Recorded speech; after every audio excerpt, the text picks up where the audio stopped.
नमस्कार, आप सभी का एक बार फिर से स्वागत है हमारे चैनल भक्ति ज्ञान में। आज सुनेंगे निर्जला एकादशी की व्रत कथा।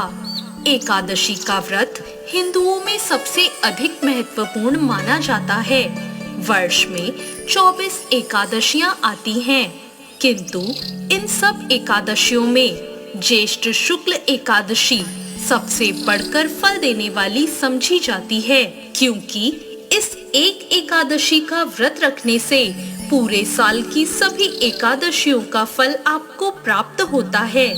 इसे पांडव या भीमसेन एकादशी के नाम से भी जाना जाता है।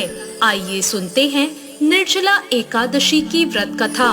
एक बार पांडवों में सबसे शक्तिशाली भीमसेन ने व्यास जी से कहा, हे परम बुद्धिमान पितामह, मेरी बात सुनिए। राजा युधिष्ठिर, माता कुंती, द्रौपदी, अर्जुन, नकुल और सहदेव ये सभी एकादशी को कभी भोजन नहीं करते और मुझसे भी हमेशा यही कहते हैं कि भीमसेन एकादशी को तुम भी कुछ नहीं खाया करो, परंतु मैं उन लोगों से यही कहता हूँ कि मुझसे भूख बर्दाश्त नहीं होती। मैं भगवान की शक्ति पूजा आदि तो कर सकता हूँ, दान भी दे सकता हूँ, परंतु भोजन के बिना मैं नहीं रह सकता। इस पर व्यास जी ने कहा, हे भीमसेन, यदि तुम नरक को बुरा और स्वर्ग को अच्छा समझते हो तो हर महीने की दोनों एकादशियों को अन्न मत खाया करो। भीम ने कहा, हे पितामह, मैं तो पहले ही कह चुका हूँ, मैं भूख सहन नहीं कर सकता। यदि वर्ष भर में कोई एक व्रत हो तो मैं उसे रख सकता हूँ, क्योंकि मेरे पेट में व्रत नाम वाली अग्नि है, उसे मैं भोजन करके ही शांत कर सकता हूँ। भोजन करने से वह शांत रहती है, इसलिए पूरा उपवास तो क्या, एक समय भी बिना भोजन के रहना मेरे लिए बहुत कठिन है। इसलिए आप मुझे कोई ऐसा व्रत बताइए जो वर्ष में केवल एक ही बार करना पड़े और मुझे स्वर्ग की प्राप्ति हो जाए। यह सुनकर श्री व्यास जी ने कहा, हे पुत्र, बड़े बड़े ऋषियों ने बहुत से शास्त्र आदि बनाए हैं, जिनसे बिना धन के थोड़े परिश्रम से ही स्वर्ग की प्राप्ति हो सकती है।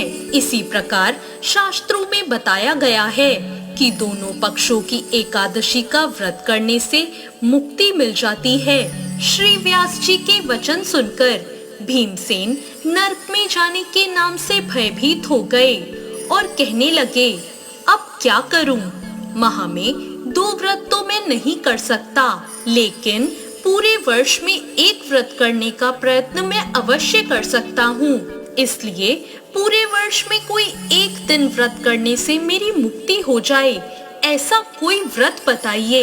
यह सुनकर श्री व्यास जी कहने लगे कि वृषभ और मिथुन की संक्रांति के बीच ज्येष्ठ मास के शुक्ल पक्ष की जो एकादशी आती है, उसका नाम निर्जला है। तुम उस एकादशी का व्रत करो। इस एकादशी के व्रत में स्नान और आचमन के सिवा जल वर्जित है। आचमन में 6 मासे से अधिक जल नहीं होना चाहिए, अन्यथा वे मद्यपान जैसा हो जाता है। इस दिन भोजन भी नहीं करना चाहिए, क्योंकि भोजन करने से व्रत नष्ट हो जाता है। यदि निर्जला एकादशी के सूर्योदय से लेकर द्वादशी के सूर्योदय तक अगर कोई जल ग्रहण ना करे तो उसे सारी एकादशियों के व्रत का फल प्राप्त हो जाता है। द्वादशी को सूर्योदय से पहले उठकर स्नान आदि करके ब्राह्मणों को दान देना चाहिए। इसके बाद भूखे और सच्चे ब्राह्मण को भोजन कराकर आप भी भोजन कर लेना चाहिए। इसका फल पूरे वर्ष की संपूर्ण एकादशियों के बराबर होता है। व्यास जी कहने लगे, हे भीमसेन, मुझको स्वयं ये बात भगवान ने बताई है। इस एकादशी का पुण्य समस्त तीर्थों और दानों से अधिक है। केवल एक दिन मनुष्य निर्जल रहने से उसे समस्त पापों से मुक्ति मिल जाती है। जो मनुष्य निर्जला एकादशी का व्रत करते हैं उनकी मृत्यु के समय यमदूत आकर नहीं घेरते, उन्हें तो भगवान के पार्षद पुष्पक विमान में बिठाकर स्वर्ग ले जाते हैं। अतः संसार में सबसे श्रेष्ठ निर्जला एकादशी का व्रत है, इसलिए पूरे यत्न के साथ इस व्रत को करना चाहिए। उस दिन ओम नमो भगवते वासुदेवाय मंत्र का उच्चारण करना चाहिए और हो सके तो गोदान भी अवश्य करना चाहिए। इस प्रकार श्री व्यास जी की आज्ञा अनुसार भीमसेन ने इस व्रत को किया। इसलिए इस एकादशी को भीमसेनी या पांडव एकादशी भी कहा जाता है। निर्जला व्रत करने से पूर्व भगवान से प्रार्थना करें कि हे भगवान, आज मैं निर्जला व्रत करता हूँ, दूसरे दिन भोजन करूँगा, मैं इस व्रत को श्रद्धा पूर्वक करूँगा, अतः आपकी कृपा से मेरे सभी पाप नष्ट हो जाएं। इस दिन जल से भरा हुआ एक घड़ा वस्त्र से ढककर दान करना चाहिए। जो लोग इस दिन यज्ञ आदि करते हैं, उनका फल तो वर्णन ही नहीं किया जा सकता। इस एकादशी के व्रत से मनुष्य विष्णु लोक को प्राप्त होता है। जो मनुष्य इस दिन अन्न खाते हैं, वो चंडाल के समान हैं। वे अंत में नरक में जाते हैं। जिसने निर्जला एकादशी का व्रत किया है, चाहे वो ब्रह्म हत्यारा हो, मदिरा पान करता हो, चोरी करता हो या गुरु के साथ द्वेष करता हो, इस व्रत के प्रभाव से वो स्वर्ग जाता है।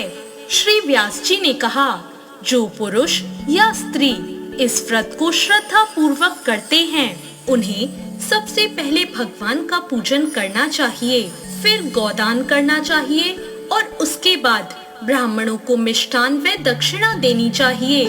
इसके बाद जल से भरे कलश का दान अवश्य करना चाहिए। निर्जला के दिन अन्न, वस्त्र और जूते आदि का दान भी करना चाहिए। जो मनुष्य भक्ति पूर्वक इस कथा को पढ़ते या सुनते हैं, उन्हें निश्चय ही स्वर्ग की प्राप्ति होती है। तो ये थी निर्जला एकादशी की व्रत कथा। आपको ये कथा कैसी लगी, कमेंट बॉक्स में जरूर बताएं और हमारे चैनल भक्ति ज्ञान को सब्सक्राइब करना ना भूलें। धन्यवाद।